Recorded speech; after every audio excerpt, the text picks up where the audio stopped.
On my YouTube channel, I have several videos with cutting techniques, but I have the following for you. In this movie, I'm going to explain the code of coding to you, and it's just as important as the color wheel in your color theory. I'm going to make videos for you from the basics to advanced, and I'll do this with cutting and coloring. Sometimes it's hard to find videos in the right order on YouTube. So what I would like to ask you is to subscribe to my channel completely free, and subscribe to my channel for more videos. Every time I post a video, you'll get a notification so you can follow the videos in the right order. I have already given the code of cutting quite a few times in the studio. The target audience for these videos is really from 17 to 77. Even if you've been cutting for 30 years, you'll still find this very useful. And when you start cutting, it's a great tool to take with you. The code of cutting, then I'll explain the lines you can place in the hair to form a group, but the graduations are also discussed there. There are 5 lines I'm going to explain. These are guidelines that I will show you. And when I have explained a cutting line, I actually show it. First and foremost, very important, is your client's skull shape. Because when you place a line against a certain skull shape, it determines the final result for your dome. Well, if we're going to look at the shape of the skull, and I have to say it differently, you need to examine the shape of the skull. You need to feel it, because when you actually put your hand on it, you can immediately feel with your customers whether they have a somewhat flatter back of the head or a more rounded shape. This also applies to the side. One might be flatter, another more straight, and another rounder. Then you'll need to take that into account in your dome and in your cutting lines when you're cutting. In this presentation, we also use a handshake, because that doesn't mean you're playing the cosmos. I use basic shapes to explain the lines, and as you can see, it fits over the skull, so I am now assuming a round skull shape. When we actually look at the cutting lines, then there are only 5 cutting lines that determine your entire head.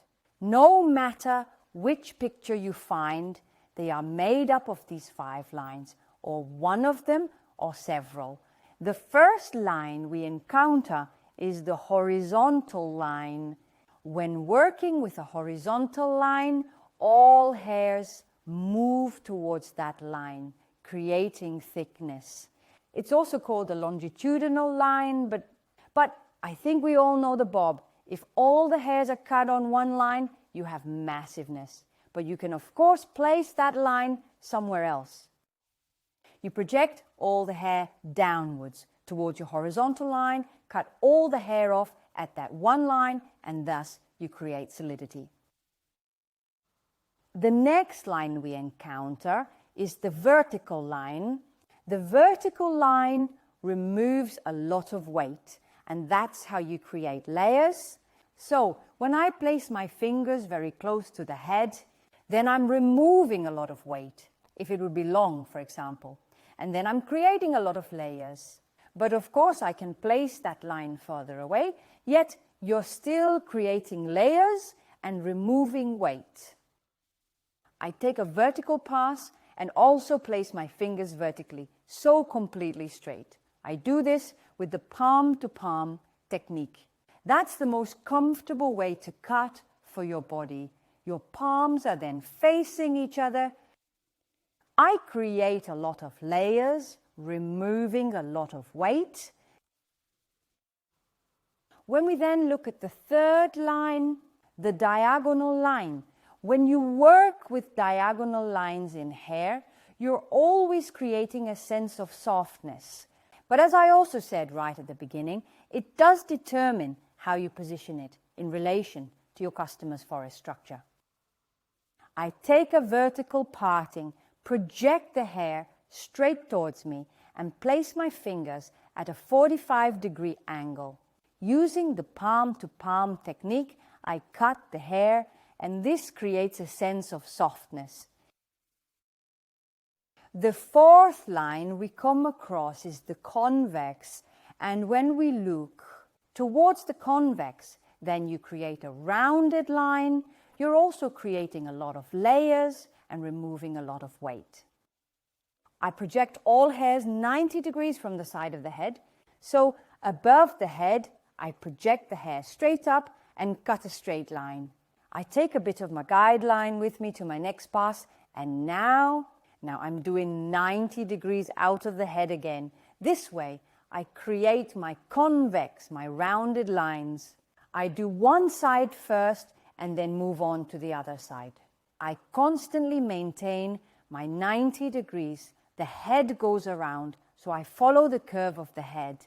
With this, I create a lot of layering, I remove a lot of weight, and I make the spheres lighter. When we then look at the last line, we're talking about the concave. The concave is a hollow line, that one too is a hollow line. It creates layers and removes weight. But a hollow line, a concave, is shorter in the middle and longer towards the outside. Of course, the concave can also be placed on mediums. On the head or in the face you can place them. I project the hair straight up and hold my fingers at a 45-degree angle. I find it easiest to cut from short to long, so I turn it around, I project the hair up again. I find my guideline and place my fingers at the same 45 degrees. This way, I achieve a balance of short to long on both sides, creating a concave on top of the head. The concave can naturally be placed in different ways on the head. Then we move on to graduation. When I talk about projecting at 90 degrees from the head, you will see when working on top of the head. Then her hair stands straight up.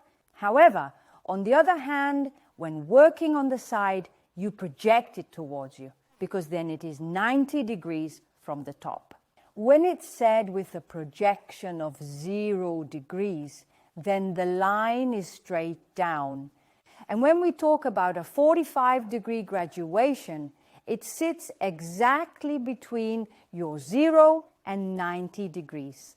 This little chart makes everything clear, because when we look at the horizontal line, that's your solid line, a lot of weight, all the hairs come to that one length. Looking at the vertical line, it removes a lot of weight, a lot of hair, creating layers. Between those, there's your diagonal line of 45 degrees, always ensuring that softness in the hair. But here's the thing, if you're cutting under your 45 degrees, so if you're there, for example, you're building up weight from your horizontal line, but when I go over my 45 degrees, so if my fingers are like this, when I go above my 45 degrees, I'm removing more weight from the hair. That's because I'm moving closer to my vertical line. That's how the lines work. In the cut lines you create. Then we have 3 guidelines we use. When we look at the first guideline, that's your fixed guideline. So you have your first guide, you cut it to length and project all passes from there to your first line. What happens? Your pass cuts a further distance from your first cutting line. By doing this, you create additional length, and then you create a hollow line because the length keeps getting longer. So that's your fixed guideline. I take a vertical section and determine the length. I can pull the hair straight towards me. When I have then trimmed the first section, I move on to my next section and I continue working in vertical partitions. I comb the hair towards my first step so the distance gets a bit longer, which means I create a bit more length in the hair. Even now, take your next step towards your first pass. So once again, the distance gets a bit longer. You can also see that I hold each pass between my fingers. So the further I go forward, the larger the pass between my fingers gets. But that's the best part, working with a fixed guideline. When I can then comb the hair down, you will see that the length increases towards the front, that it gets longer. Then we look at the second guideline. which is your moving guideline, or also called traveling guideline, then you always take the guide you cut with you to your next guide. This, you can see that nicely here. So you've caught your first pass. Take it to the next one, connect it. Take it to the next, connect it. And so you create a round shape. Because you go around from the head, you then go along. When following a guideline, I also start perpendicular from the top with my first passé. Your body is also where you are cutting.